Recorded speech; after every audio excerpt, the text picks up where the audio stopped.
Bonjour à tous, bienvenue dans le podcast Les gens du paysage. Je m'appelle Robin Gervais, je suis jardinier à mon compte. Aujourd'hui, on est au salon Paysalia à Eurexpo à Lyon et je me trouve aujourd'hui avec Arthur Delrieux qui est à l'agence Pousse. Bonjour Arthur. Bonjour Robin. Merci de nous accorder ton temps aujourd'hui sur le salon. Est-ce que tu peux me dire quel est ton premier souvenir végétal de ta vie ? Mon premier souvenir végétal, c'est chez moi, quand j'étais en Auvergne. Parce que mes parents sont originaires d'Auvergne et du Tarn. J'ai vécu en Auvergne jusqu'à mes 4 ans. Où ça, en Auvergne ? À Clermont ?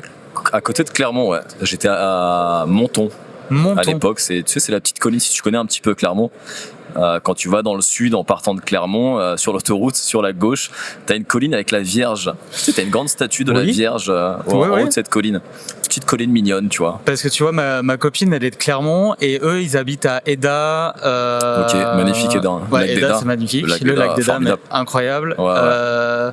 À côté, c'est quoi ? C'est Saint-Amand-de-Tallande. Ouais. Voilà, donc ils habitent. J'allais courir avec mon grand-père, enfin plus tard à Saint-Amand-Tallande, dans les vergers de Saint-Amand-Tallande. Ouais. D'accord, donc tu viens de là-bas. Ah ouais, ok, tu mais moi, connais un peu le coin. J'y vais tout le temps quoi, avec ma copine pour aller voir sa famille. Génial. Tu vois la nature là-bas. Quand tu es sur la colline de Monton, tu vois la chaîne des puits en face, qui est magnifique, avec le puits de Dôme, le puits de la Vache et tout.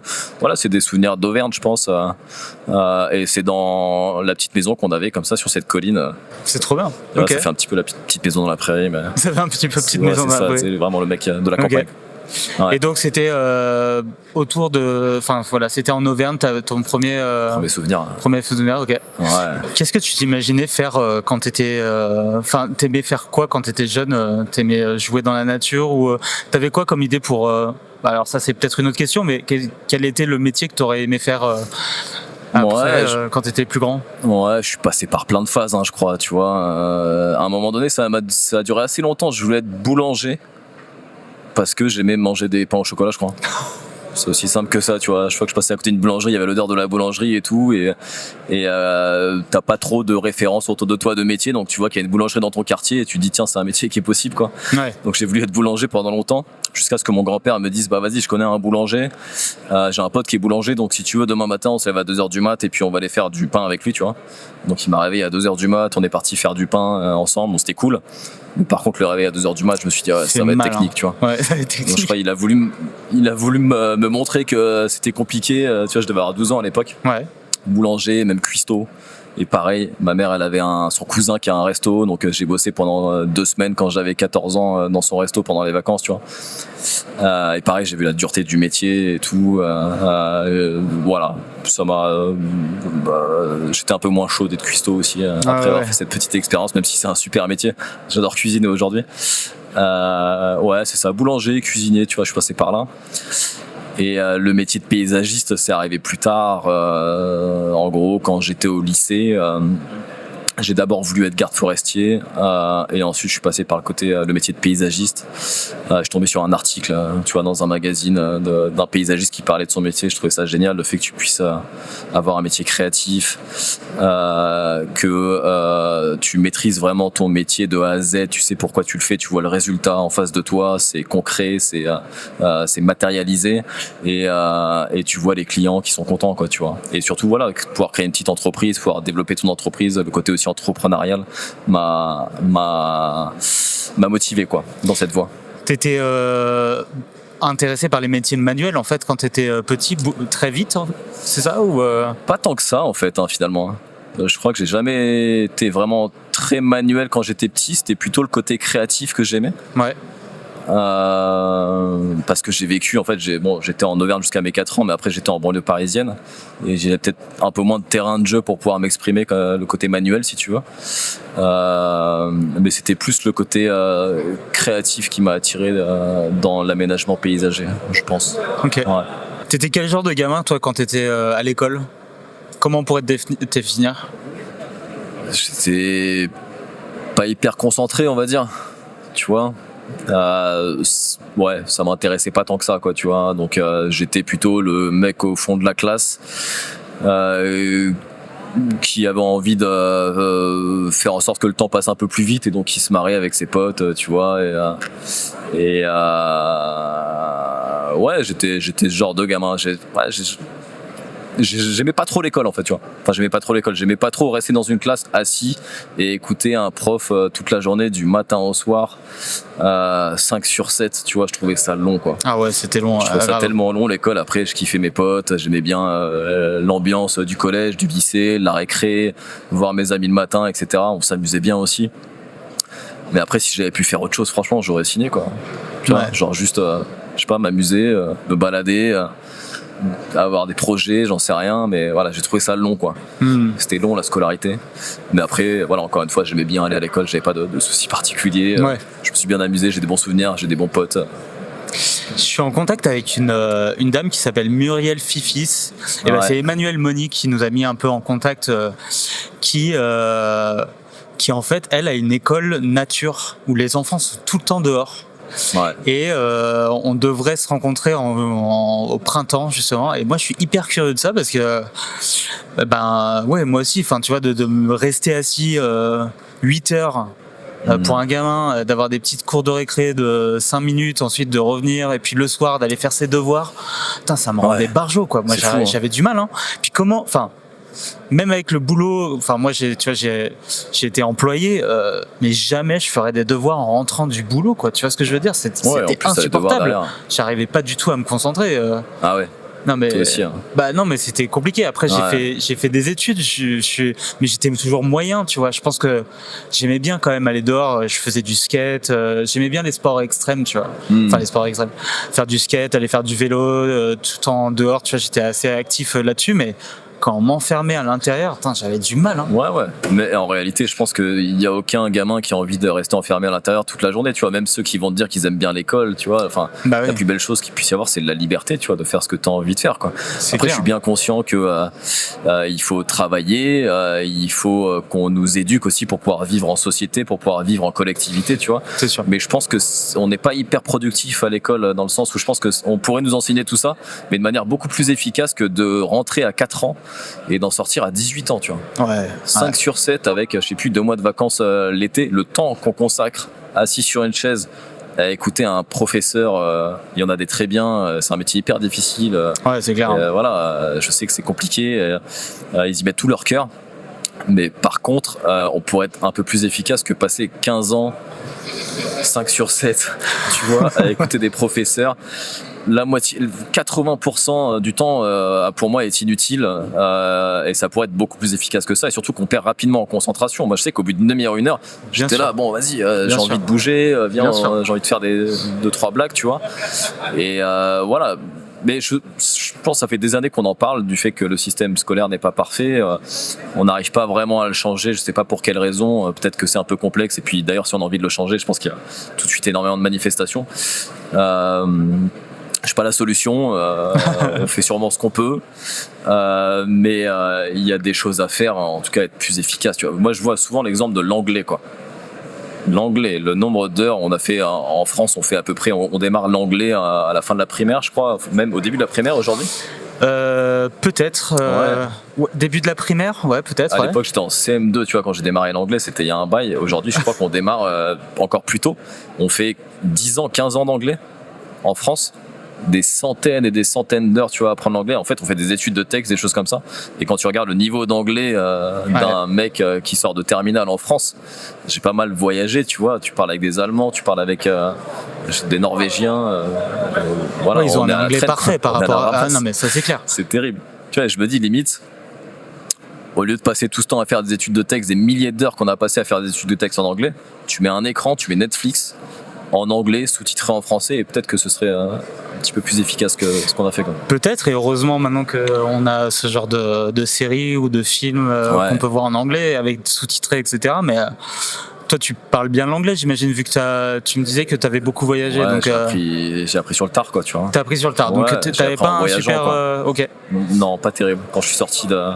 Comment tu l'as appris, du coup, alors, l'anglais ? Au Portugal, principalement, en fait, en 2018... Je suis parti au Portugal pour monter un resto avec mon frère. J'ai fait une pause dans ma petite carrière de paysagiste, tu vois. Ça faisait 5 ans que j'avais ma boîte de paysage. Et au bout de 5 ans, j'étais fatigué, tu vois, ça faisait plus de 8 ans que j'étais sur le chantier. 8 ans que tu étais sur le chantier, parce que j'avais démarré avant, j'avais bossé dans différentes boîtes, etc. Tu vois, plus mes 50 boîtes derrière. J'étais à Paris, j'avais envie de voir ailleurs, tu vois, j'avais envie de changer, j'avais envie de nouveautés, d'aventures, de choses comme ça. Et mon frère est parti vivre au Portugal 1 an avant. Et je regardais ses photos, il surfait, tu vois, il kiffait, il était là, chill, tu vois, au Portugal. Pendant que moi, j'étais sur le périph' à Paris. En train de trimer, ouais. Tu vois, en train de trimer à Paris, quoi. Et j'ai pris cette décision un peu folle, je dirais, parce que je l'ai pas pris avec la tête, je l'ai pris avec le cœur, tu vois. Je me suis dit, c'est une décision qui a pas vraiment de sens en termes de business, quoi. Mais je me suis dit, vas-y, yallah, je pars au Portugal, je laisse la boîte pendant quelques temps. J'ai laissé les clés de la boîte à mes équipes de l'époque. J'ai coupé mon salaire et je suis parti au Portugal et on a monté un resto avec mon frère. Tu vois, je suis resté 3 ans là-bas. Okay. Le resto, on l'a gardé pendant 5-6 ans. Et je suis arrivé au Portugal, je parlais pas portugais. J'avais niveau anglais, niveau français, quoi, tu vois. Un franglais dégueu. Exactement. Et j'ai monté un resto, ce qui fait que t'es derrière le bar, là-bas, t'es en service, t'es avec les clients, faut communiquer, tu vois. Obligé, quoi. T'as tes équipes à gérer. Ouais. Je me rappelle mon premier rendez-vous avec mon expert comptable portugais, tu vois. Sans parler portugais ni anglais, t'es obligé d'apprendre vite, quoi. Si tu veux survivre dans l'entrepreneuriat au Portugal. Et t'as pas eu peur, justement, avant de partir comme ça au Portugal sans... tu te disais qu'il y avait ton frère, quand même, mais ça a dû être un sacré saut dans l'inconnu, quoi. Ouais, mais c'était cool. J'avais pas grand-chose... Enfin, si, j'avais à perdre. Je pouvais perdre ma boîte. J'ai failli la perdre à ce moment-là, d'ailleurs. Tu voulais perdre la boîte ? Non, je pouvais perdre ma boîte. Tu vois, je me demandais qu'est-ce que j'avais à perdre, tu vois. Ouais. Et je me suis dit, à l'époque, au pire, je perds ma boîte. Ce qui est quand même pas mal, tu vois, une boîte que j'ai construite depuis 5 ans. Ouais. Mais en même temps, je me voyais pas continuer comme je fonctionnais à l'époque. Tu vois, je bossais trop, j'avais 6-7 salariés, et je me suis dit, le jour où j'en aurai 20, je devais devoir bosser encore plus parce que j'avais pas la bonne méthode, en fait. Tu vois, j'étais beaucoup trop dans l'opérationnel, beaucoup trop sur le terrain. Et donc, j'imaginais que plus j'allais grossir et plus j'allais devoir travailler et plus ça allait être difficile. Et donc quand j'imaginais ça, je me disais je peux pas aller dans cette direction, tu vois, c'est pas possible, c'est pas grave, je mets ça de côté et puis je vais m'amuser au Portugal, j'ouvre un resto, on va surfer, il y a du soleil et tant pis si je fais moins d'argent ou quoi que ce soit, tu vois, tant pis si j'ai moins de réussite, on va dire. Et finalement ça s'est un peu transformé derrière, mais OK. Mais comment t'organisais ton temps entre la création d'un resto et la gestion du resto, j'imagine, et gérer aussi ta boîte? Est-ce que ça a été j'imagine que tu devais en avoir marre de pouce à ce moment-là et que tu l'as un peu genre allez, continuez sans moi, et tu t'es vraiment mis dans le resto pendant un moment. Ensuite tu l'as un peu rattrapé. J'imagine un peu que c'était comme ça, non ça. Ouais. Quand je suis parti au Portugal, vraiment, j'ai donné les clés de ma boîte. Je veux plus en entendre parler, quoi. J'ai donné des parts à un de mes salariés, vraiment donné, pour le motiver. Putain. Je lui dis de toute façon c'est ça où limite je peux fermer la boîte, tu vois. Je lui ai donné des parts, donc pour que ça le motive, et parce que il pouvait pas trop se payer aussi à l'époque, tu vois. Moi j'ai coupé mon salaire encore une fois, et donc en fait ils ont vraiment géré. Je faisais un rendez-vous par mois, tu vois. Donc je suis vraiment passé de, je fais tout, je gère tout au quotidien, j'ai des clients, chantier, la conception, je fais plus rien et je les laisse gérer. C'est évidemment pas la bonne méthode.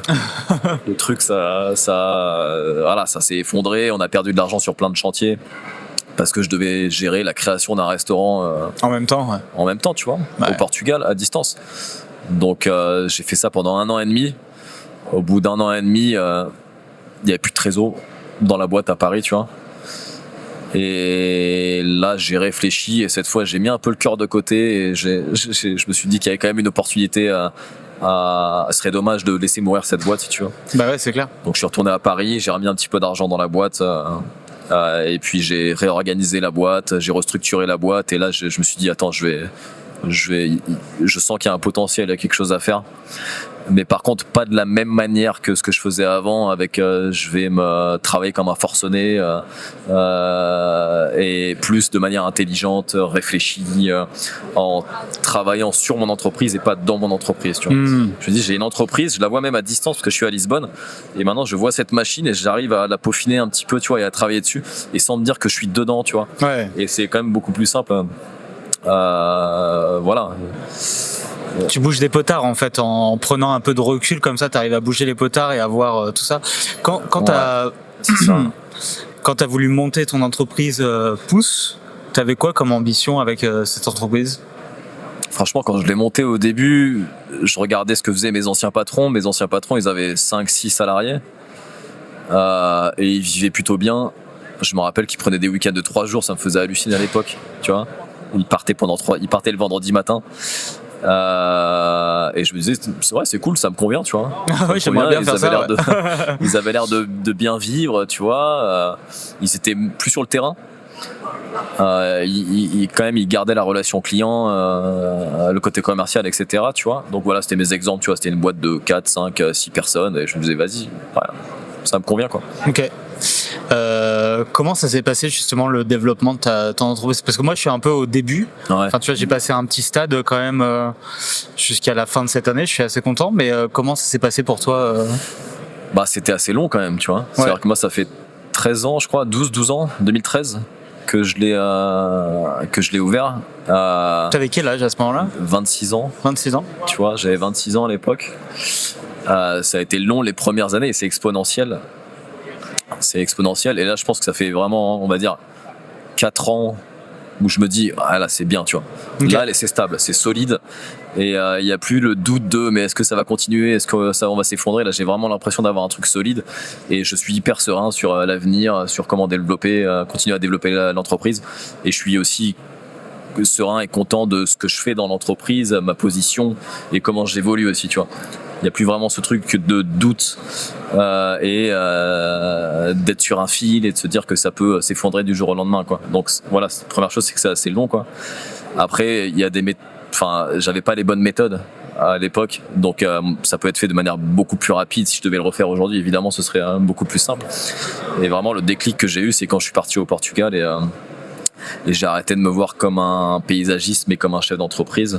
Et à partir de ce moment-là, je me suis demandé comment ça réfléchit un chef d'entreprise, qu'est-ce que ça consomme un chef d'entreprise, un entrepreneur, tu vois. Chose que j'avais pas appris à l'école, et donc j'ai commencé vraiment à essayer de penser et de réfléchir comme un entrepreneur. Et donc pour ça, il suffit de lire du contenu écrit par des entrepreneurs, par des chefs d'entreprise. T'as plein de bouquins qui existent sur le business, sur l'entrepreneuriat. T'as plein de vidéos, t'as plein de podcasts hyper intéressants c'était peut-être moins accessible à l'époque, tu vois.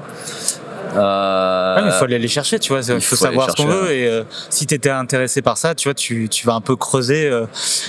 T'as lu quoi comme premier bouquin? Qu'est-ce qui t'a vraiment, surpris ou interloqué? Tu t'es dit, ah ouais, putain, mais en fait, je peux faire ça, quoi. Ah, j'en ai lu tellement.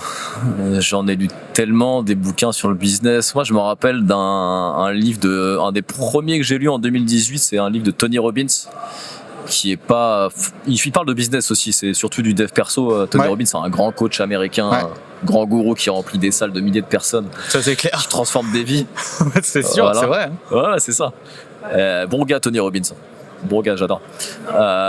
Peut-être bientôt sur ce podcast. Non, peut-être bientôt sur ce podcast. Ouais, c'est incroyable, je te le souhaite. Je te le souhaite. Et il avait dit un truc ce qui m'avait pas mal parlé. Je vais évidemment très mal le reformuler, mais je vais te le dire avec mes mots. En gros, il faut pas réinventer la roue si tu veux, il faut copier ce qui fonctionne, quoi. T'as plein d'entrepreneurs, t'as plein de boîtes qui ont des dizaines et des dizaines d'années d'expérience et qui ont fait des belles choses. Il faut pas essayer de chercher la formule magique, il faut juste regarder comment ils ont fait et puis recopier, tu vois. Il faut copier, il faut même, il dit, imiter, tu vois. Faut pas avoir peur du mot, tu vois. Et tu gagnes du temps, tu gagnes un temps fou, tu vois. Il faut pas essayer d'être hyper créatif et de se dire c'est quoi une entreprise, c'est quoi être entrepreneur. Il y a des règles, en fait. Faut appliquer bêtement. Faut appliquer parfois, un certain nombre de règles. Évidemment, garder tes valeurs, ta personnalité, etc. Même peut-être la région où tu habites. Tu vois, il y a des petites choses qui diffèrent un peu, quoi. Mais de manière générale, il y a quand même des grandes règles à appliquer. Il suffit de les appliquer et faut pas se prendre la tête, quoi. Est-ce que c'est pas un peu compliqué justement pour un entrepreneur qui a envie d'être créatif de se dire que je vais refaire un peu la même chose et en fait tu mets ton ego de côté parce que tu fais juste appliquer, quoi, alors que bon, quand on est entrepreneur, on a un peu d'ego, on a de l'ambition, on a envie de montrer qu'on fait les choses bien et peut-être que c'est pour ça, en fait. Ouais. Quand t'as trop d'ego, que tu veux monter un truc et tu veux faire un truc de ouf, tu suis pas ce qui a déjà marché, alors qu'il faudrait faire ça au début pour ensuite peut-être réinventer la roue. C'est ce qu'a fait Picasso, tu vois. Picasso, pendant des dizaines et des dizaines d'années, il est resté dans son atelier et il a que imité les grands artistes, tu vois. Et il a commencé à être Picasso à 50 ou 60 ans, il a commencé à créer son style, tu vois.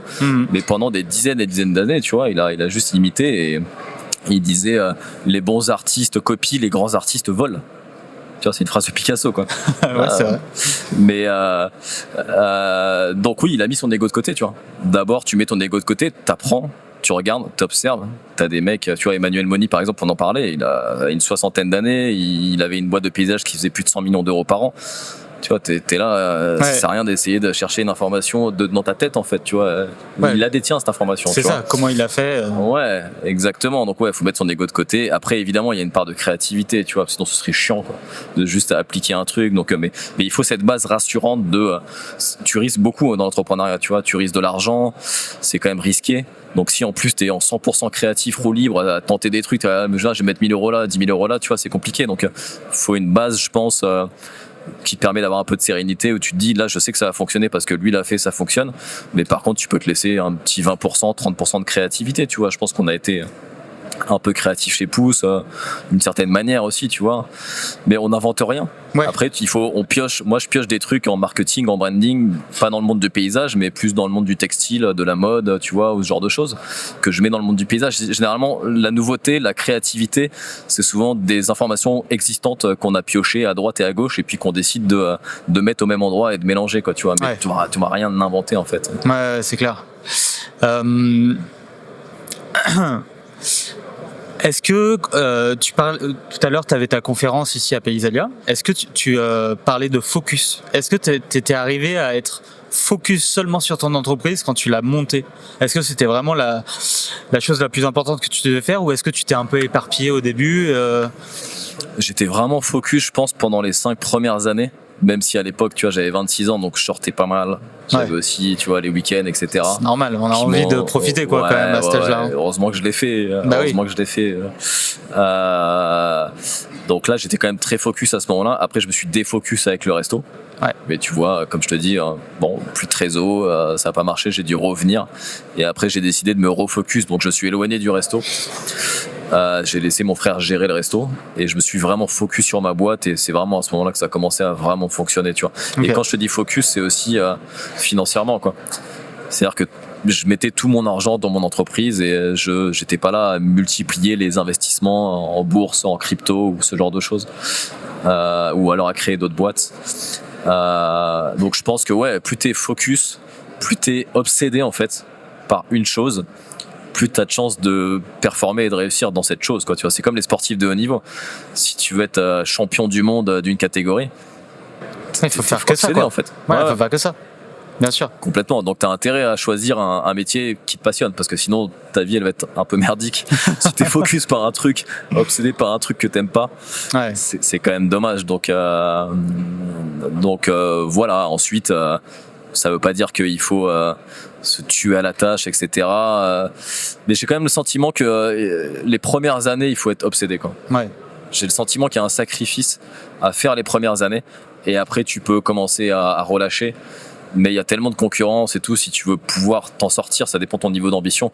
T'as intérêt à être focus, obsédé sur un truc les premières années, et après tu pourras relâcher derrière, quoi. Tu vois, il y a un peu la règle des 3-5 ans, j'ai l'impression. Des comment ? 3 à 5 ans. Ouais, des 3 à 5 ans où il faut vraiment... 5 premières années, là, t'y vas à fond, quoi. Il faut pas lâcher, quoi. Ouais. Mais j'ai l'impression que justement, toi, t'as fait 5 ans de boîte, mais tu t'es vraiment épuisé sur le truc et ça t'a déconcentré après. Tu penses que tu aurais pu faire des choses différemment à ce moment-là ? Non, j'avais pas la bonne méthode. Pas la bonne méthode ? C'était juste la méthode qui te manquait ? Ouais, clairement. En fait, je pensais vraiment que plus c'était dur, plus je souffrais, ça valait le coup, plus je faisais d'efforts, plus j'allais réussir, tu vois. Ouais. Et donc là, je poussais le truc. À la fin, j'étais en mode 7 sur 7 et je me levais tôt, etc. Tu vois, et j'avais le sentiment que c'est le temps et les efforts que j'allais investir dedans qui allaient faire que j'allais réussir, tu vois. Ouais. alors que c'est simplement prendre des bonnes décisions, pas tout prendre, justement, se focaliser sur les trucs, prioriser. Qu'est-ce qui est important, tu vois. Chaque matin, j'imagine, toi, tu te réveilles et tu te dis, mais j'ai potentiellement 1000 choses à faire, et pourtant je décide de faire 1, 2, 3 choses. Tu pourrais faire de la compta, tu pourrais aller chercher des clients, tu pourrais créer un podcast, tu pourrais, il y a 1000 choses à faire, et tu te dis, je vais faire cette chose-là, tu vois. Et donc c'est ces bonnes décisions que tu prends tous les jours, où tu te dis tous les jours je vais faire des choses importantes pour ma boîte, qui font qu'en effet cumulé après ça va fonctionner dans des années, quoi. Moi j'appelle ça les choses importantes mais pas urgentes. Plus tu fais de choses importantes mais pas urgentes dans ta boîte, plus sur le long terme t'as de chances de fonctionner. Tu vois, dans la vie perso, une chose importante mais pas urgente, c'est bien manger, faire du sport. C'est jamais urgent de faire du sport demain matin, tu vois. Si je fais pas mon sport demain matin, c'est pas trop grave. Mais si tu le fais, au moins t'as une bonne base pour le reste. C'est ça. Et si tu le fais en cumulé, comme ça, par contre, dans 5 ans, dans 10 ans, tu verras la différence si tu y allais demain matin ou pas, quoi. Tu vois, bien manger, c'est pareil. Et dans le business, des choses importantes, pas urgentes, c'est par exemple faire un podcast, tu vois. C'est-à-dire que c'est pas urgent de faire un podcast. Il n'y a pas cette urgence, tu vois, tu peux travailler sur le podcast. Mais par contre, c'est important parce que tu sais que c'est peut-être ça qui va te permettre de te développer dans les futures années, tu vois. Et c'est peut-être la chose la plus importante que tu as à faire aujourd'hui, c'est faire ce podcast, tu vois. Alors que oui. Voilà. Non, et je pense que oui. Et franchement, ce que tu fais, c'est génial. Et je suis sûr que ça va, je te le disais tout à l'heure, que ça va fonctionner et que tu as un boulevard devant toi et tu le fais très bien en plus. Merci. Et moi, par exemple, les choses que j'ai fait, c'est créer un site internet, investir pas mal d'argent sur mon site internet. À l'époque, c'était pas urgent de faire ça, tu vois. Mais c'était important. C'est clair. C'est hyper important, tu vois. Et on a peur, je pense, de réinvestir le truc au début. On se dit, putain, cet argent que je viens juste de gagner, là, il faut le réinvestir directement. Ouais.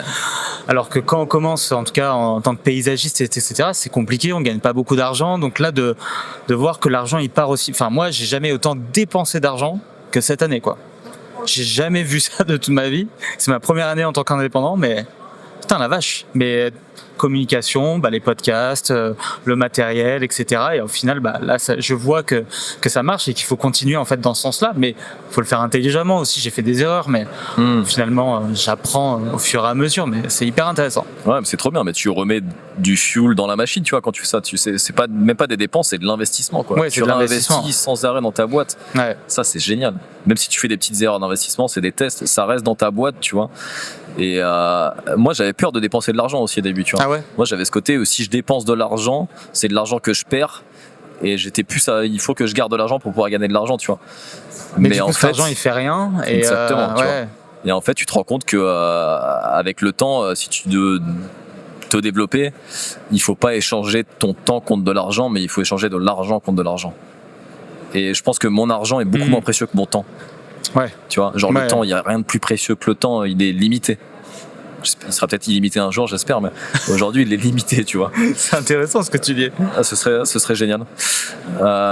Mais voilà, le temps est limité. Par contre, l'argent, il y en a partout. L'argent, il y en a dans toutes les poches.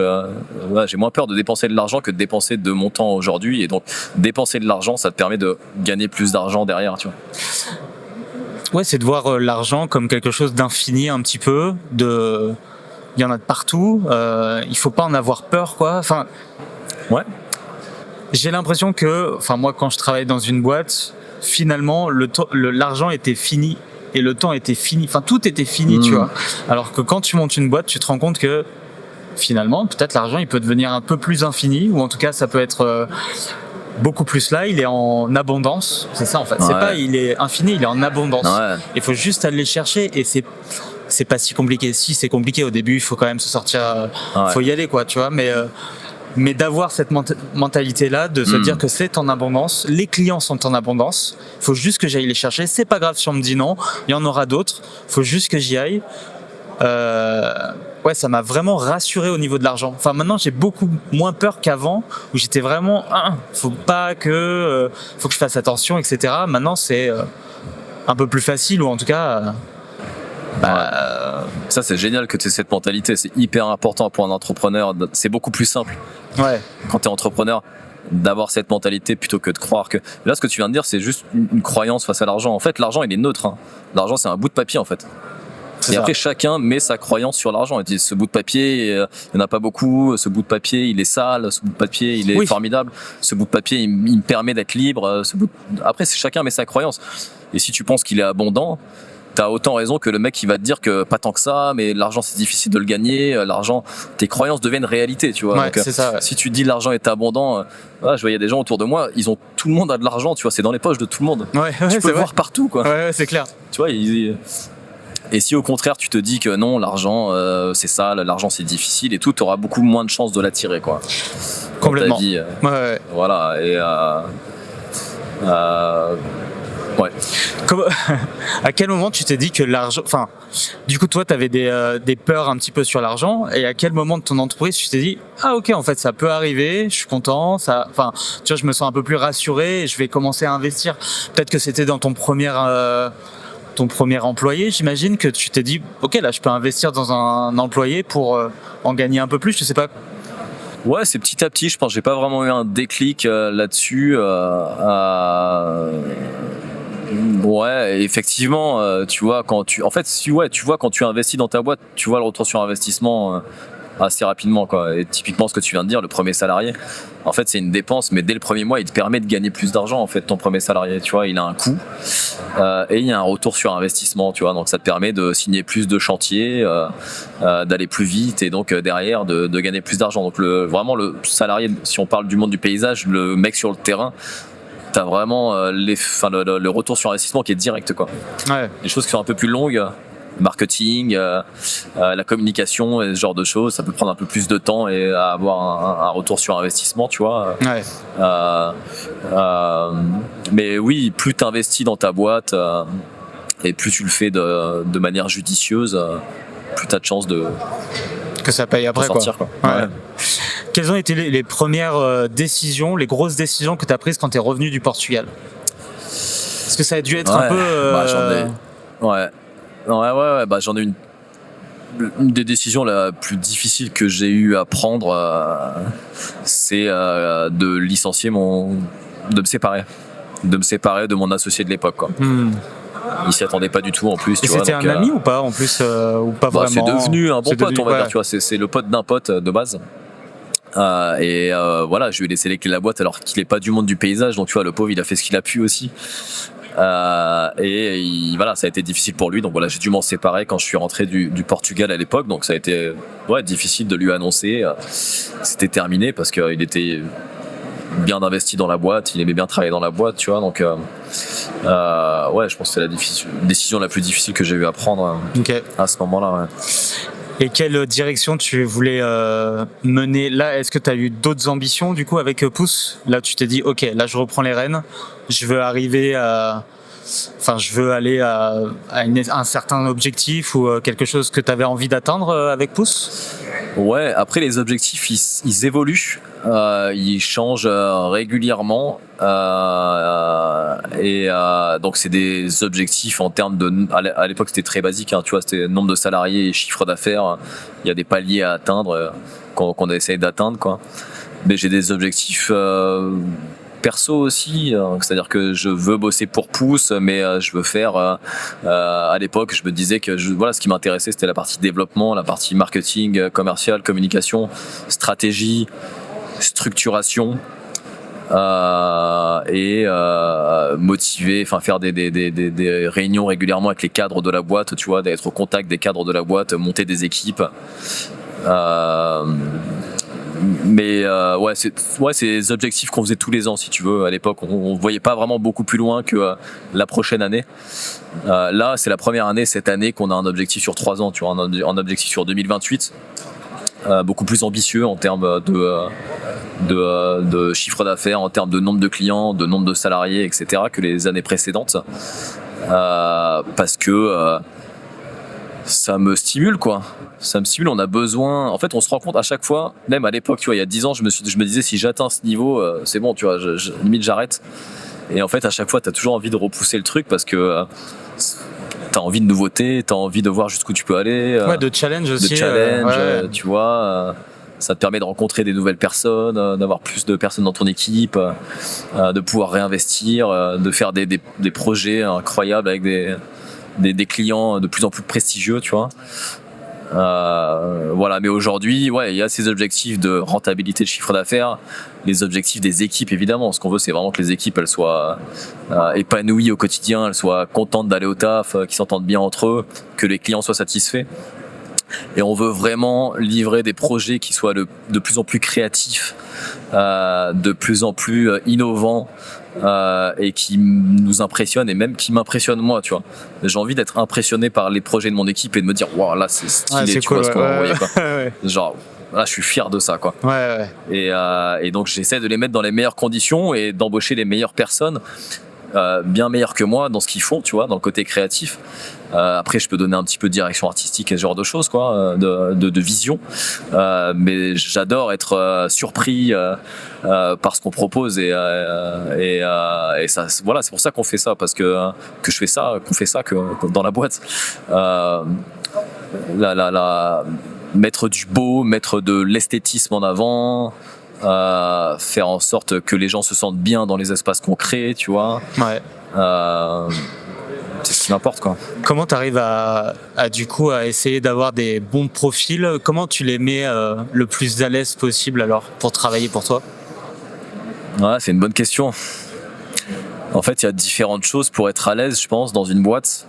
J'ai pas été longtemps salarié, donc ouais, ça doit être difficile pour toi ouais. qui a pas vu comment c'était dans d'autres boîtes, de tout créer, de prendre des conseils d'autres personnes.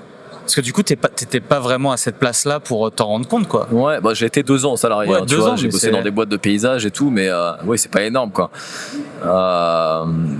Et tu vois, j'imagine qu'il y a plusieurs choses, quoi. Qu'est-ce qu'on veut quand on bosse dans une boîte? On travaille pour un salaire, donc il faut payer le loyer, remplir son frigo, etc. Donc il faut être satisfait du salaire qu'on touche et se dire qu'on a un salaire qui vaut l'investissement qu'on fait dans la boîte, et c'est vraiment du gagnant-gagnant, tu vois. Il faut pas qu'il y ait un parti ou l'autre partie qui soit avantagé ou désavantagé. Vraiment, voilà. Bon, la première chose c'est ça, c'est être satisfait des conditions Salarial, ouais, c'est clair. Hein. Exactement. Et la seconde... Surtout que toi, tu es à Paris, donc en plus, vivre à Paris, etc., ouais. Pour tes collaborateurs, c'est un sacré coût, quoi. Bien sûr, c'est un coût, l'inflation, ouais, etc., clair, tu vois. Donc, ouais. Donc ça, c'est la première chose. Et la seconde, comment faire en sorte qu'il soit... c'est quoi les termes que tu as employés déjà dans ta question? Qui soit dans les meilleures conditions pour travailler pour toi. Enfin, qu'est-ce que vous mettez en place? Ouais, il y a plusieurs choses. Il y a déjà, chacun a sa personnalité, donc on aime bien s'adapter aussi aux personnalités, tu vois. Et ça, tu le vois pas dès le premier jour. Donc il y a une fiche de poste, il y a une mission, il y a des missions. Et après, on peut l'adapter aussi à la personnalité de la personne. On se rend compte qu'il aime pas trop faire ça finalement, mais il aime bien faire ça. Et on sait qu'une personne va être beaucoup plus productive, quand elle fait quelque chose qu'elle aime, quoi. Et donc c'est même pas de me dire, il y a évidemment le fait que ça fait plaisir de voir une personne s'épanouir et faire quelque chose qu'elle aime, mais en plus si je lui demande de faire des choses qu'elle aime pas, elle sera beaucoup moins productive, tu vois. Donc on essaye un petit peu d'être flexible là-dessus et de se dire bon, finalement honnêtement ça tu galères, t'aimes pas faire ça, quoi, tu vois. Ça t'aimes bien faire ça, donc genre fais ça à fond, quoi, tu vois. Fais ça à fond, on prendra quelqu'un d'autre pour faire ça. Donc ouais, faire en sorte que les gens, nos équipes ont des tâches et des missions qui s'apprécient au quotidien, quoi, tu vois. Et ensuite, il faut qu'ils adhèrent à la vision, aux objectifs, et de se dire que je bosse aussi pour une entreprise, c'est un collectif. On sait pourquoi on fait ça et on a envie d'avancer ensemble, tu vois. Donc, se sentir dans un collectif. Ouais, c'est important, ça, ouais, de faire partie d'une team, quoi. Ouais. Ouais, carrément. Ouais, ouais, complètement.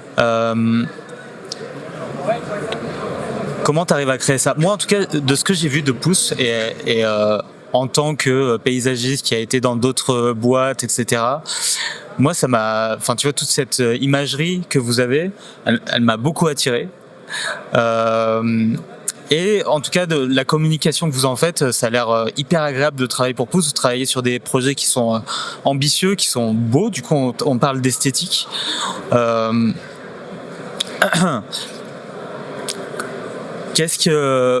Pourquoi tu penses que justement le beau, il est hyper important? On parle de plantes, donc forcément de nature, on a tout cet aspect esthétique et beau, mais pourquoi tu penses qu'il est hyper important justement dans le travail qu'on fait? Je sais pas si j'étais clair dans ma question, mais... Ouais, bah on vend du beau, hein. on vend du beau, on vend de l'esthétisme. Et c'est important selon moi parce que ce qui m'importe le plus en fait dans la vie, c'est me sentir bien, tu vois. Juste pourquoi on fait tout ça, pourquoi on court dans tous les sens, on va chercher du travail, de l'argent, de la reconnaissance et je sais pas quoi. C'est pas l'argent qu'on recherche, c'est pas la boîte, c'est pas la belle voiture, c'est pas l'accomplissement, c'est une fois que j'ai ça, comment je me sens, tu vois. Ouais. C'est ce que ça t'apporte, tu vois. Et c'est ça la finalité, c'est faire en sorte qu'on se sente bien, tu vois. Et donc c'est ça ce qu'on essaie d'apporter à nos clients, c'est faire en sorte qu'ils se sentent bien. Et je pense que le beau est un vecteur de bien-être, tu vois. Je pense que quand tu es dans un environnement où la personne qui a créé cet environnement a fait attention aux proportions, aux couleurs, à l'esthétisme, aux choix, aux emplacements des objets. Donc là, on parle de plantes, on parle de murs végétalisés ou de choses comme ça.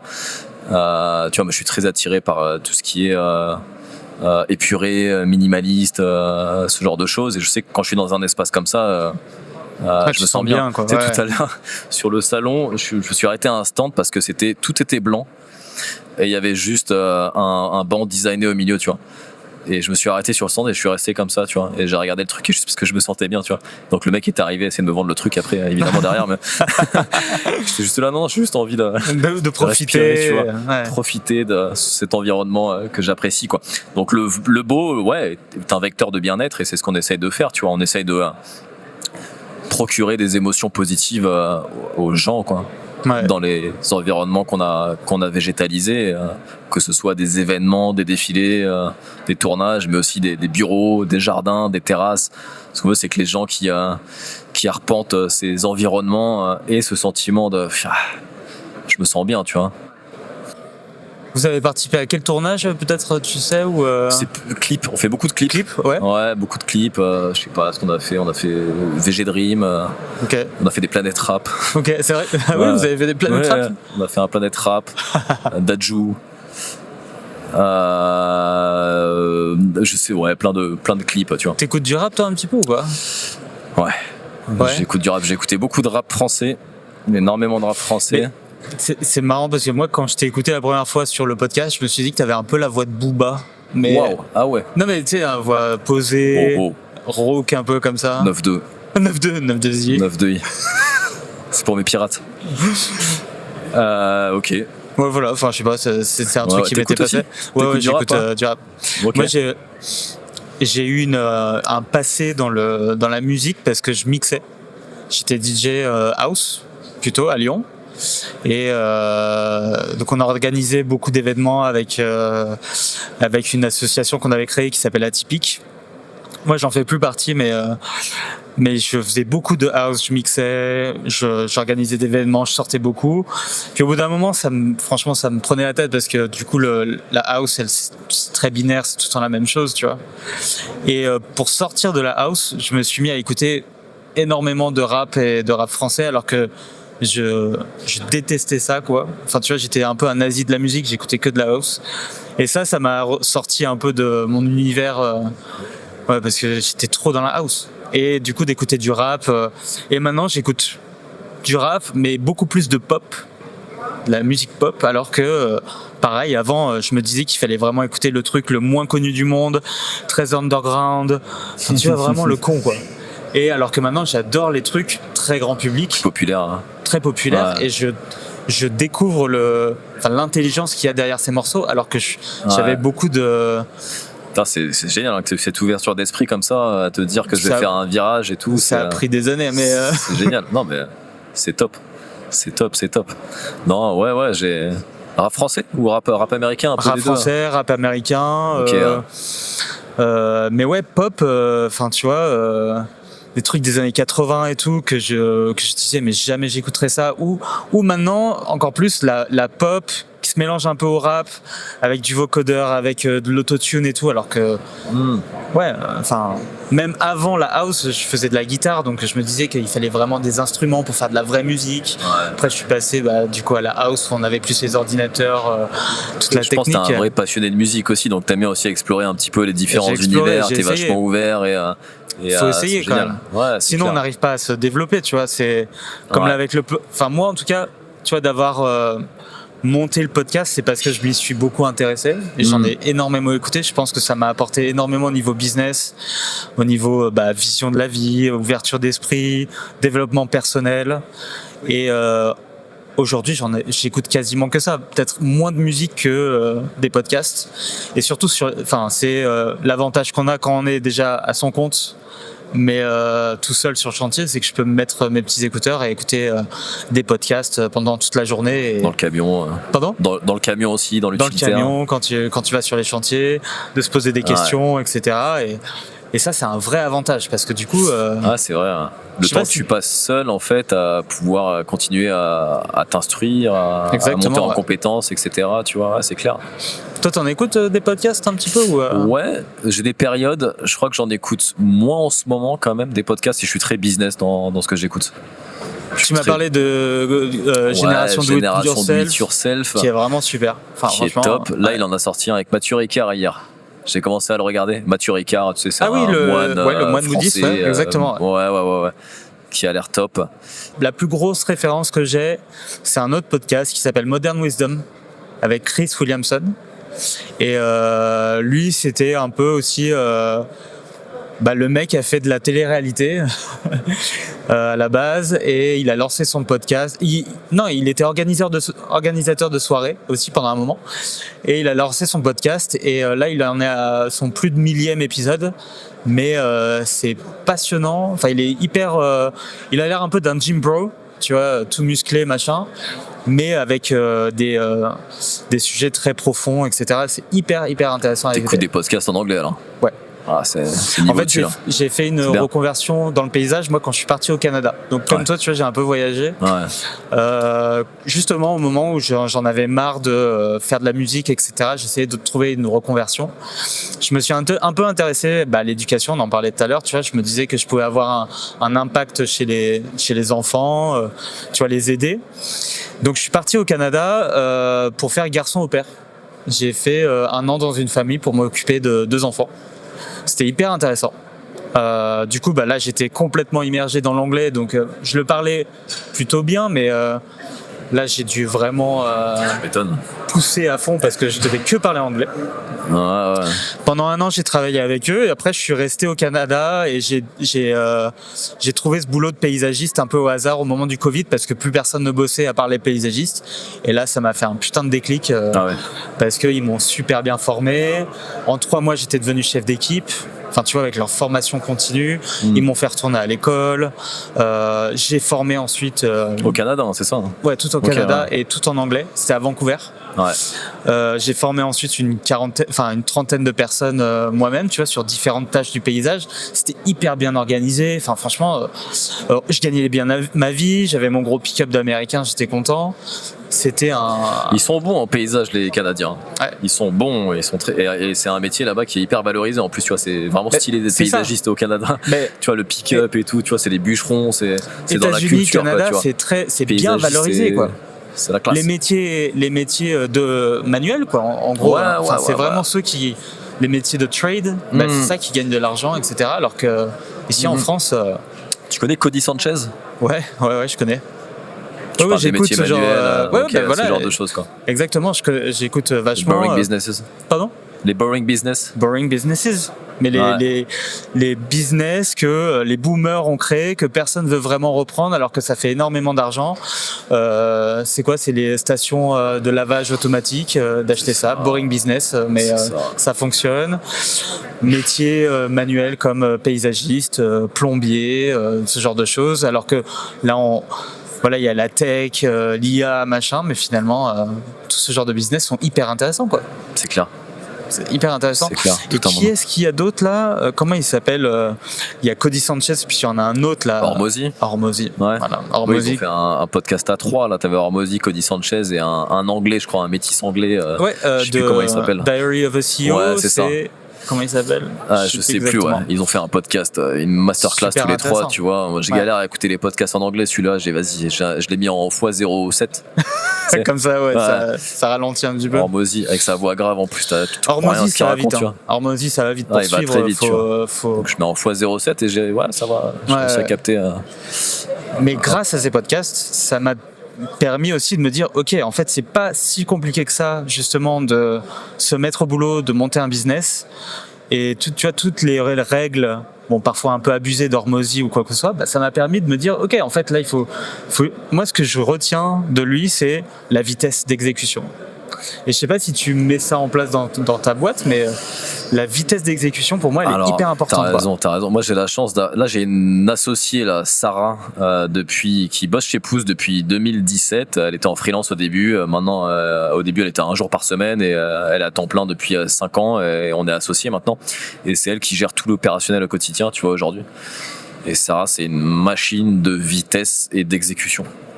Et donc c'est pour ça qu'on est super complémentaires, tu vois. Moi j'arrive plus à prendre de la distance, à réfléchir aux stratégies, où est-ce qu'on va mettre de l'argent, comment est-ce qu'on organise, on structure la boîte, tu vois. Et elle, c'est une machine d'exécution, c'est impressionnant, tu vois. Généralement, parfois on fait des visions ensemble. Je suis en train de lui dire il faudrait faire ça. Et puis elle est en train de le faire à côté, tu vois. Elle me dit c'est bon, c'est fait, tu vois. Genre elle exécute très vite. Et évidemment, elle participe aussi à la stratégie, à différentes décisions. Mais ouais, je pense que c'est aussi en grande partie grâce à elle que ça s'est vraiment accéléré les dernières années, tu vois. Parce que on fait les choses, quoi. Ouais, il faut faire les choses. On en parle, plutôt on que pose sur papier. Ouais. Et après on les fait, quoi.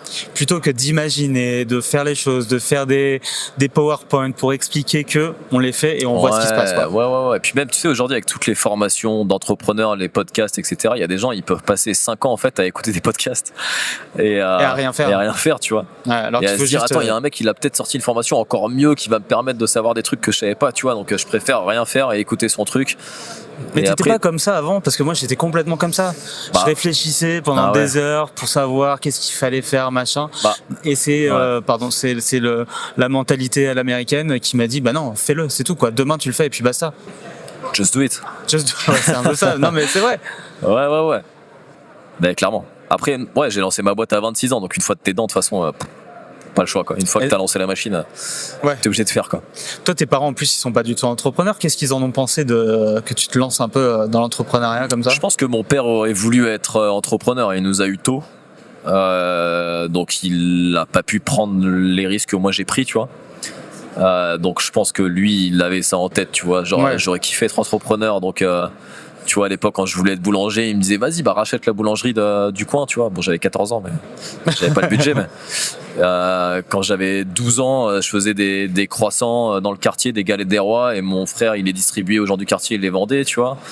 Donc j'ai toujours un peu ça, et je pense que mon père nous a toujours poussé à être entrepreneur, en fait, tu vois. À essayer des choses, ouais. Mon frère l'est, ma sœur l'est, tu vois. Ils font mon frère, quoi il a remonté un resto derrière. Il est dans la restauration au Portugal, mon frère. Ah oui, dans l'événementiel aussi. Il fait des grosses soirées au Portugal. Excellent. Des gros événements. D'ailleurs, si tu mixes, peut-être qu'un jour. Je mixe. Moi, j'ai rendu les platines. T'as rendu les platines. J'ai rendu les platines. Ouais. C'est dommage. Peut-être de la pop ou des choses comme ça. Pourquoi pas. Allez, nouveau style, quoi. Pour nouveau style. Donc ouais, je pense que ça vient de là, quoi, tu vois. Donc quand je lui ai dit que je voulais me mettre à mon compte, il était content, il m'a accompagné là-dessus, tu vois. Il m'a dit t'as raison, vas-y, prends des risques, tu vois. C'est la notion de risque aussi, tu vois. Je pense qu'il y a des parents, ils aiment pas parce qu'ils se disent mais potentiellement il va pas faire d'argent, il va perdre de l'argent et tout. Mais je crois qu'on est ok avec ça dans la famille sur le fait que faut prendre des risques. Ouais, faut pas trop réfléchir en fait. Plus tu réfléchis, moins t'agis, quoi. C'est vraiment ça. Hein. Ouais. Et je pense que c'est la différence aussi entre le salariat et l'entrepreneuriat, c'est le niveau de risque que tu es capable de mettre en fait. Ouais. Quel point tu es capable de prendre des risques. Et c'est ça qui va faire que tu vas réussir. Tu vois, est-ce que tu es capable de tout perdre en fait, de tout risquer, quoi. Ouais, de tout risquer, tout mettre sur la ligne, c'est clair. Hein. Tu te rends pas vraiment compte quand t'es salarié. Moi, j'ai passé une bonne partie de ma vie salariée. Du coup, tu fais des petites histoires, tu te rends pas compte de ce qui se passe pour l'entrepreneur derrière, quoi. Ouais. Il y a du pour et il y a du contre dans les deux. Je trouve ça génial que il y en a des gens qui trouvent leur place dans le salariat, tu vois. C'est quand même longtemps, enfin mes 5 premières années, régulièrement, je me disais, putain, mais finalement, c'est pas si mal d'être salarié, quoi, tu vois. Ouais. Peut-être que t'as des phases comme ça, on a tous des phases comme ça, où quand c'est dur, tu te dis, putain, d'avoir ton salaire à chaque fin de mois, c'est quand même pas mal, tu vois. D'avoir Ça tes fait 5 semaines de vacances. Ouais, mais j'ai passé tellement de temps dans le salariat que vu que là c'est le moment et ça, il y a du mouvement, etc., et que ça me stimule autant. Pour le moment, j'ai pas eu ce moment où je me dis putain, je retournerais bien dans le salariat tout pépère. Non, je préfère être fatigué, avoir travailler 7 jours sur 7 là ces derniers temps s'il faut. Mais je sais pourquoi je le fais, parce que finalement j'arriverai à me je me dis que j'arriverai à me gérer au bout d'un moment et pas tout le temps travailler jusqu'à l'épuisement. C'est normal, c'est la première année, donc je teste des choses et je trouverai des moyens après, mais non, j'ai pas encore ce truc-là de me dire qu'il faut que je retrouve dans le salariat. Bah, c'est génial. Après, je pense que c'est le meilleur état d'esprit, c'est de se dire j'ai pas de plan B, quoi, tu vois. T'as pas de J'ai pas de plan B. En gros, il n'y a pas de plan. Je peux pas retourner dans le salariat. Je peux pas. Genre, c'est pas possible, tu vois. Il y a pas de plan B, ce qui fait que t'es obligé de réussir ton plan A, quoi. Ouais, c'est un peu ça. Ouais. Là, pour le moment, en ce moment, c'est un peu ça. Où est-ce que tu vois Pouce aller du coup dans les 5-10 ans à venir? J'ai pas trop de vision à 5-10 ans. Là, on a une vie. Enfin, pas à 10 ans, en tout cas, sur 5 ans, ouais. On va continuer à grossir là où on est déjà en place, donc à Paris, Bordeaux, Lyon, et on arrive sur la Côte d'Azur, là, sur le côté événementiel. Tu vois, il y a un gros potentiel en scénographie végétale, en événementiel sur la Côte d'Azur, à Cannes, Nice. Il y a énormément de gros événements qui se font là-bas. Il y a des énormes mariages aussi, tu vois, dans le coin. Et donc c'est continuer à se développer, si tu veux, à Paris, Bordeaux, Lyon, Côte d'Azur, et aller certainement chercher Lille aussi. Lille ça nous aussi, intéresse, ouais. qui est une grosse ville française, quoi. Bah ouais. Ouais, et avoir une belle structure, une belle boîte, et faire encore plus de beaux projets, comme je te disais tout à l'heure, qui m'impressionnent, tu vois, dont je suis fier, quoi. Vous mettez en place l'intelligence artificielle dans vos process ou pas trop encore? Pas plus que ça, en fait. Pas plus que ça? Tout le bureau utilise ChatGPT aujourd'hui, tu vois, genre quotidiennement, mais comme un petit peu tout le monde, quoi. On automatise aussi un maximum les choses, et donc là on va vraiment accélérer sur l'automatisation en 2026. On a plein de choses qui devraient être automatisées aujourd'hui et qui ne le sont pas, donc on va vraiment chercher où est-ce qu'on peut mettre de l'automatisation dans la boîte. En intelligence artificielle, ça intervient pas trop sur le processus créatif, tu vois. On a des concepteurs paysagistes, des architectes qui font eux-mêmes le côté créatif de leur projet, quoi. Sur le terrain, on n'en parle pas, évidemment. Sur le terrain, c'est compliqué pour le moment. La robotique, à la limite, tu vois, et la robotique, ça peut arriver. Ça peut arriver vite. Ça peut arriver vite. Là, je me suis baladé un peu sur le salon, tu vois, et commencé à voir des petites choses. C'est vrai qu'il y a des petits trucs, ça commence, c'est clair. Ouais. Tu vois, arroser une plante, enfin, tu vois, il peut y avoir des mouvements. Ouais, plutôt simple à faire. Exactement. Ça peut aller vite, parce que tu vois. Clairement. Rien qu'avec les applications qu'on utilise pour savoir quelle plante, etc., quelle maladie il y a dessus, qu'est-ce qu'il faudrait faire dessus. Ouais, complètement. Et même, tu vois, aujourd'hui, on fait beaucoup d'intérieur, des plans d'intérieur. Et finalement, les plans d'intérieur, tu as une sonde. Et avec ta sonde, tu regardes le taux d'humidité dans la plante, dans la terre. Et en fonction du taux d'humidité, tu vas apporter une quantité d'eau, si tu veux. Ça, c'est un mouvement, quand même, en termes de robotique, c'est pas si complexe que ça à faire, tu vois. Ouais, c'est clair. Donc, tu peux imaginer même un espèce de grand parc en périphérie de Paris où tu as que des voitures autonomes avec des robots dans les voitures autonomes et qui partent faire leur tournée d'entretien comme ça dans les bureaux, et ils plantent leur sonde, ils arrosent, ils arrosent, tu vois. Franchement, ça m'étonnerait pas que ce soit en place dans 10 ans, quoi, tu vois. Moi non plus. Ouais. T'as pas peur de ça, du coup? Non. Je te sens, de ce que tu disais pendant la conférence, tu étais plutôt optimiste par rapport à tout ce qui arrive, ou en tout cas tu te sens plutôt à l'aise par rapport à ça? Parce que je suis conscient qu'il va y avoir des changements dans les prochaines années, et j'ai la chance d'avoir moins la tête dans le guidon et d'être moins dans l'opérationnel. Donc je vais essayer de voir quels seront ces changements, et j'essaierai de faire partie des boîtes qui pivotent, qui évoluent et qui prennent en compte les nouveautés, quoi, tu vois. Donc voilà. Et au pire, ça marche pas, c'est pas grave, tu vois. Je suis pas j'ai monté cette boîte, etc. Je suis hyper optimiste sur le fait que ça va fonctionner, tu vois, mais j'ai pas on arrivera à trouver des solutions, quoi. Ouais, tu fais confiance à ton équipe. Ouais, complètement.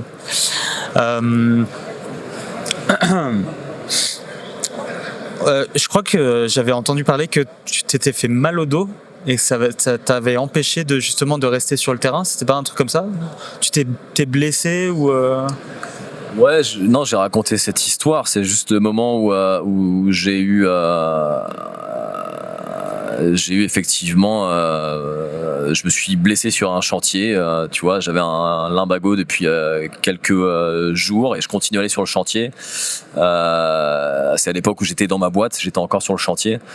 Et le fait d'être complètement bloqué au lit comme ça pendant une semaine, et je me suis pas mal remis en question. J'ai remis en question ma façon de travailler, ma définition de la réussite pour moi en tant qu'entrepreneur, quoi, tu vois. Et je me suis demandé si ça valait vraiment le coup de travailler autant finalement. Ouais. Et donc c'est à ce moment-là où j'ai pris du recul et j'ai décidé d'arrêter de travailler autant, de travailler comme un forcené et de plus prendre de la hauteur et devenir entrepreneur et chef d'entreprise et plus artisan ou paysagiste, quoi. Ouais. Donc ouais, ça a été un moment vraiment déclic comme ça où quand t'es alité, tu vois, tu dis ouais, ça vaut pas le coup, quoi. Ouais. Comment tu fais pour trouver des nouvelles choses à intégrer dans ton entreprise ou en tout cas dans ta vie? Est-ce que de quoi tu te nourris, quoi? Ouais. Tu vois, tu parlais de podcasts, des rencontres, des podcasts. Est-ce que tu vas les chercher justement pour te nourrir, ou est-ce que tu fais un peu confiance à ton instinct par rapport à tout ça En fait, j'aime ça, quoi. C'est-à-dire que je suis pas bon, allez, je vais chercher un truc parce qu'il faut que ma boîte progresse. Je suis passionné par ça, tu vois. J'ai la chance de kiffer ça, quoi, aujourd'hui. Et donc je le fais naturellement quand je suis chez moi. Je fais la cuisine, etc. Quand je vais sur l'ordi, en fait. Presque trop, tu vois, c'est-à-dire que là j'ai du mal à regarder des trucs divertissants maintenant, quoi. Ok, ouais. Tu vois, je ouais. regarde plus de films, très peu de séries, je regarde pas de séries et je préfère regarder ce genre de contenu que je trouve hyper enrichissant, hyper intéressant, qui me passionne et que je peux ensuite implémenter dans ma boîte derrière, quoi, tu vois. Donc c'est un truc en fil rouge comme ça, mais que j'aime faire, quoi. Donc qui me demande pas d'effort finalement, quoi. Et donc ouais, c'est ça. Et puis ensuite tu prends des informations et puis parfois je note beaucoup d'ailleurs parce que j'ai pas une super tu prends mémoire. des notes un peu de partout pour ouais. Dès que je lis, je surligne, etc. Tu vois, j'ai un Trello, je sais pas si tu utilises Trello. C'est Marie de Coniou qui m'en a parlé. Ça a changé ma life, Trello, mais pro et perso. C'est-à-dire que je mélange tout. Moi, il y a le pro, le perso sur Trello. En fait, sans Trello, je sais pas comment font les gens. Alors, comment tu l'écris, Trello? T-R-E-2-L-O. Okay. Mais t'as pas que Trello, t'as Notion. Ouais, j'utilise Notion. Bah voilà, c'est un peu le même délire, tu vois. Moi, j'ai commencé par Trello, donc je suis attaché à Trello, quoi. Mais Notion, ça fonctionne aussi. Ça te permet juste de... C'est un genre de to-do list en mieux, si tu veux. Et ça te permet juste d'organiser tes tâches. Parce que, tu vois, comme je disais tout à l'heure, tu as des milliers de tâches possibles tous les jours. Et à un moment donné, il faut les noter. Il faut se dire comment j'organise tout ça, quoi, tu vois. Ouais. Et tous les matins, je regarde mon Trello, j'organise ma journée, j'organise mes tâches de la journée, que ce soit pro ou perso. Et je me demande quelles sont les tâches que je vais faire aujourd'hui qui sont importantes pour moi. Et pour que je puisse atteindre les objectifs que j'ai, que ce soit pro, mais aussi faire du sport, bien manger, aller voir mes potes. Voyager, tu vois, c'est pas le tout de dire voyager, mais à un moment donné, il faut écrire j'achète un billet d'avion, tu vois. Ouais, et je pars à ce moment-là, et puis je reporte pas tout le temps. C'est quoi. Ça. C'est quoi mes rêves, c'est quoi mes envies, tu vois, je note tout, et t'as beaucoup plus de chances que ça se réalise si elles sont notées, si elles sont en face de toi. Et si tu places, tu dis ok, mardi, bah, je la prends, je la mets et je la fais, tu vois. Et c'est pas juste une idée, en fait. Et je prends plein d'informations, plein d'idées, je les marque dedans, et ça permet beaucoup. Je trouve que grâce à ça, ça se matérialise beaucoup plus dans ma vie, mes idées, tu vois. Et qu'est-ce que tu t'es noté comme rêve alors absolu? Ah, grande question.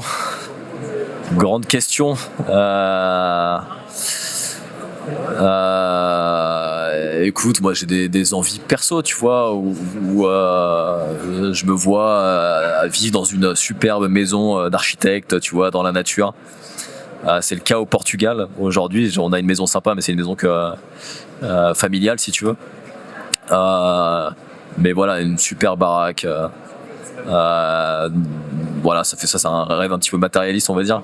Ouais, mais c'est important, tu vois, de se sentir bien chez soi, d'avoir de l'espace. J'imagine, enfin, la nature à côté, bien etc. Sûr. Aller surfer. Bien sûr, aller surfer, c'est génial. Tu vois, j'ai un truc aussi, c'est participer à un très grand combat de boxe à Vegas, au Caesars Palace.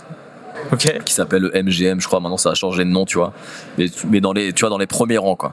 Ou le high à Las Vegas, là, la grande boule. Ouais, bon ça c'est quand même réalisable, c'est un peu Oui, plus c'est simple vrai. quand même, tu vois.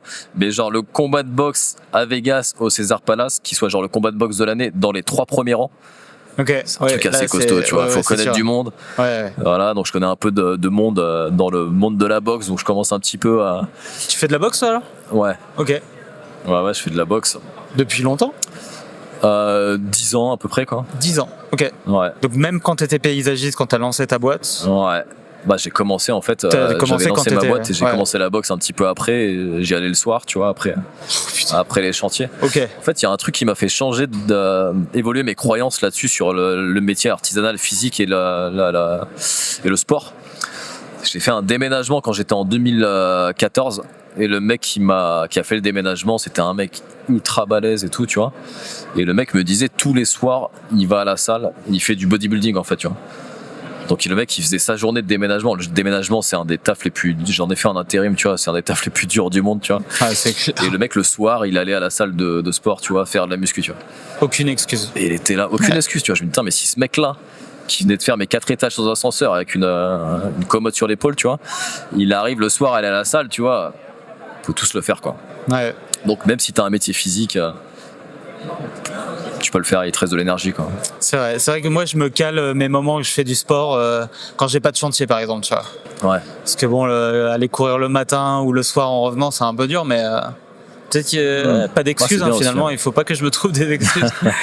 Donc la boxe alors, la boxe à fond. Là, on a vu un match avec un Ouais. pote là qui a fait son premier combat, mais de boxe taille. Ouais, boxe taille. À Lyon, là. C'était à Valence, ouais. C'était Ok. ouais. C'était assez impressionnant, hein, franchement. Ouais, boxe taille, c'est violent. Ouais. Ouais. Et toi, tu fais des combats aussi ou tu J'en fais plus, j'en ai fait T'en as fait en un petit peu anglaise, quoi. de la boxe Mais anglaise? boxe anglaise, tu vois. Ouais, donc boxe boxe anglaise, c'est haut du corps. Boxe classique, ouais, plus Ouais, ou c'est moins. ça. Ouais. Noble art, comme Ok. ils disent. Est-ce que t'as des mecs que t'aimerais voir en boxe du coup à Las Vegas ou Lomachenko, moi j'adore Lomachenko, c'est un Ukrainien qui est en fin de carrière, tu vois. Si vous pouvez faire un petit combat d'exhibition à Vegas, ce serait incroyable. C'est mon boxeur favori actuel, on va dire. Puis on espère que Tony Yoka, le français, arrivera un jour au sommet, même si on y croit un peu moins, quoi. Ouais, je dirais c'est ça. Ouais, ok. Petit Lomachenko, quoi. Ok. Ouais. Putain, c'est hyper intéressant. Est-ce que justement tout cette, enfin la boxe que tu fais, tu le mets aussi dans le pouce, j'imagine. Enfin, faut avancer même en se prenant des coups. Enfin, je fais un peu de la psychologie de comptoir là, mais ça doit un peu venir dedans, quoi. Je pense le sport de manière générale. Le sport en manière générale. Franchement, merci papa et maman de m'avoir mis au sport, m'avoir forcé à faire du sport quand j'étais petit. En fait, la philosophie que ça t'apporte, le sport, c'est incroyable, tu vois. La culture de l'effort, en fait. Ouais. C'est-à-dire que je fais un truc, même si j'ai pas envie de le faire, je le fais quand même pour avoir un résultat derrière, quoi, tu vois. Et quand tu fais du sport, n'importe quel sport, hein, la boxe, moi je fais beaucoup de basket quand j'étais petit, tu vois. La course à pied aussi, pas mal. C'est douloureux, mais c'est pas parce que c'est douloureux qu'il faut pas le faire, en fait, tu vois. C'est dur, mais c'est pas parce que c'est dur qu'il faut pas le faire. Ouais. Et ce que ça t'apporte, c'est génial, tu vois. Même en termes de référence, j'ai fait des trucs. Je crois un des trucs les plus durs que j'ai fait, c'est traverser l'Amérique centrale avec un pote en vélo. En termes de performance physique, on va dire. Ouais, Je sais pas ouais. plus ça une performance. Hein. Et c'était 1 an avant que je monte ma boîte, tu vois. On avait des vieux vélos, on a acheté des trucs pourris, tu vois. On avait accroché des lanières en cuir avec des bidons d'essence pour pouvoir stocker notre matos. Vraiment le matos pas terrible. Et on a fait, tu vois, Panama jusqu'à Mexico comme ça. Et on s'est retrouvé à 2000 mètres d'altitude à certains moments. Et donc quand j'étais sur le chantier, ensuite quand j'ai démarré Pouce, ça peut être difficile parfois, tu vois. Et parfois je me remémorais ces moments-là. Et je me suis dit, non, là c'était vraiment difficile. Là, c'était vraiment dur. Là, c'est tranquille, là. Ouais, tu vois. Il fait 40 degrés, tu tires ton vélo à 2000 mètres d'altitude, t'es chargé comme un bœuf et t'avances. Et là, c'était dur, tu vois. Et t'es sur le chantier, tu dis, ah, c'est bon, tu vois, il y a pire. C'est Et clair. encore aujourd'hui, tu vois, quand j'ai des problèmes d'entrepreneurs, Ouais. tu vois, il y a plein d'entrepreneurs qui se plaignent, que c'est compliqué et tout. J'ai des problèmes d'entrepreneurs derrière mon bureau. Tu vois, quand t'as été sur le chantier, etc., t'as dû élaguer des arbres avant qu'il fasse nuit sous une pluie battante ou des conneries comme ça, tu vois. Tu dis, vas-y, tranquille, quoi. C'est clair. Tu relativises, quoi. Ça me fait penser à un truc parce que moi quand j'ai fait ma reconversion à Vancouver, Vancouver c'est connu pour être une ville très pluvieuse. Ouais. Enfin c'est une forêt pluvieuse en fait Vancouver. Et donc les premières années où j'ai fait du paysage, tout l'hiver, il pleuvait quoi. De novembre à avril, il pleuvait des 2 semaines d'affilée, tu vois. T'étais trempé tout le temps. Pire que le froid. Hein. Pire que le froid. En plus, il pleut, il fait 6 degrés, donc un peu froid quand même. Tu changes tes gants à toutes les pauses. Tu les laisses sécher le soir, t'espères que c'est pas trop mouillé pour le reprendre le lendemain. Donc quand tu arrives dans un endroit comme à Lyon où il pleut pas grand chose, en vrai de vrai, où parfois il y a des jours où il pleut, ça va, tu vois. Mais franchement, je me remémore ça, où il pleuvait tout le temps, et je me dis, vas-y, c'est pas très grave, là, à Lyon, je suis tranquille finalement. C'est clair. Et ça me fait relativiser. Mais c'est marrant parce que moi, j'avais fait aucun métier manuel avant. Et de faire ce métier manuel, ça m'a vraiment découvert, putain, j'en suis capable, quoi. Alors que je pensais pas être capable de faire un métier manuel avant. J'ai fait des études de communication, j'étais dans la musique, puis d'être vraiment sur le terrain, dans le dur, où il pleut 2 semaines d'affilée. Tu sais, c'est hyper satisfaisant aussi. Hein. Quand t'as passé une journée de travail comme ça, c'est sûr que ça peut manquer aussi. Moi, qui en fais plus aujourd'hui, quoi. C'est génial, tu vois. T'as fait ta journée. Total, quoi. Et quand tu rentres, le confort, tu prends ta douche, t'es bien. Et à 9h30, t'es en train de dormir. C'est trop bien. C'est génial. C'est génial. Et après, tu peux malheureusement difficilement faire ça toute ta vie parce que le corps il s'use. Mais c'est génial de pouvoir faire ça vingtaine, trentaine, quarantaine peut-être, tu vois. Ouais, carrément. Formidable. Donc, dans les gens du paysage, on parle de paysage au terme figuré, au terme géographique. On peut l'utiliser un peu à toutes les sauces. Il y a 3 dernières questions que j'essaye de poser aux invités. Et on peut vraiment élargir un peu ce terme-là. Donc, quel est le paysage que tu aimerais redécouvrir ? Donc, un paysage que j'ai déjà vu à un moment dans ma vie et que j'aimerais redécouvrir. Je vais revenir en Auvergne. Hein. Je vais revenir en Auvergne et redécouvrir le village de mes grands-parents, Saint-Gervasy, mais avec mes yeux d'enfant. Tu vois, quand je le découvrais à l'époque, quand je me baladais dans les ruelles comme ça de Saint-Gervasy, j'allais vers la petite rivière qu'il y avait en dessous, etc. T'avais les poules qui se baladaient dans le village. C'est redécouvrir ce village, mais avec des yeux d'enfant qui s'émerveillent, tu vois, à chaque nouvelle photographie, quoi, si tu veux. C'est pas mal ça. Et quel paysage t'aimerais découvrir ? Je dirais, j'ai jamais fait le Canada et on parle souvent de nature sauvage dans le Canada, des endroits où l'homme n'a peut-être jamais mis les pieds. Tu vois, il existe encore des endroits comme ça au Canada. Potentiellement, tu confirmes.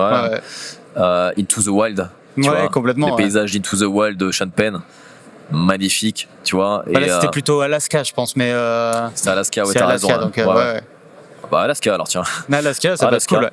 L'Alaska, l'Alaska, là, Into the Wild, tu vois, d'être dans des endroits wild, quoi, complètement sauvages, et de ressentir ce que ça fait d'être dans ces endroits, tu vois, complètement perdu, tu vois, en ermite avec ta petite cabane, dans ce genre de paysage, ça doit être incroyable. Et je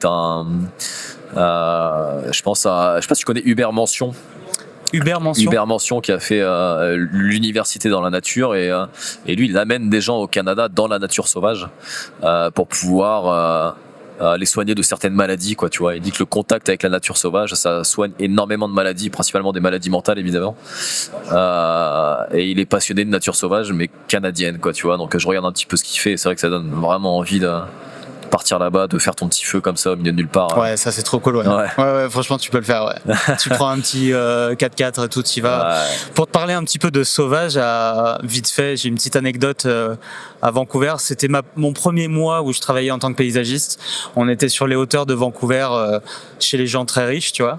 C'était à côté des forêts. Et à midi, on s'est arrêté et puis il y a une collègue qui allait dans la forêt pour discuter au téléphone et pour bouffer. Et t'as un ours qui est venu. Qui lui, elle reculait comme ça, pieds nus, parce qu'elle avait enlevé ses chaussures, mais elle reculait. L'ours avait piqué sa glacière, était allé dans la forêt pour la défoncer et bouffer ce qu'il y avait dedans. Et ensuite, il était revenu parce qu'il avait senti la bouffe, je pense, pour nous piquer les trucs. Moi, j'avais un cookie et une pomme qui enfin voilà, que j'avais pas rangé, qui m'a piqué. Et on a été obligé de se cacher dans les C'est une 4x4 et tout. anecdote qui arrive uniquement au Canada, ça, tu vois. Que au Canada, T'entends un ours jamais qui un arrive mec de pour, Strasbourg. non, raconter un un mec truc pareil. À Strasbourg. Non, ouais, Ouais, c'est fou. c'est fou quand même. Et c'est la première fois que j'ai voyé un ours, c'était quand même assez impressionnant. Tu vois. Tu m'étonnes. Voilà, le Canada, ouais, c'est sympa. Tu devrais aller. Du côté de Vancouver, Ouais. franchement, je te le conseille, c'est magnifique Ok, là-bas. donc là, t'es Vraiment à magnifique. l'ouest, c'est ça? Complètement plein à ouest, l'ouest. Complètement à l'ouest, Ouais. ouais. Ok, Incroyable. trop bien. Et dernière question, quel paysage t'aimerais faire découvrir? Le Mexique. Moi, je suis un amoureux du Mexique. Oaxaca, dans le centre du Mexique, j'ai une maison là-bas d'une artiste mexicaine. Donc elle a créé la maison, elle l'a décorée. Il y a une espèce d'énergie magnifique dans cette maison où elle a mis un petit peu toutes ses œuvres. T'as des chulos, c'est des chiens mexicains qui traînent, c'est des chiens sans poils. Ah c'est un oui, peu oui. des chiens de Maya, dans la culture Maya. Et c'est entouré par les montagnes de Oaxaca autour, tu vois. Donc t'as une espèce de truc hyper aride, hyper sec. Et dès que tu rentres là-bas, tu te sens bien, quoi. Ok. Tu te sens bien. J'adore aller dans cet endroit, dans cette maison. J'y vais régulièrement. Donc voilà, cette maison d'artiste perdue dans les montagnes de Oaxaca. Stylé. Mm. Merci Ardu. Merci Robin. Merci beaucoup. C'était top. Merci à toi.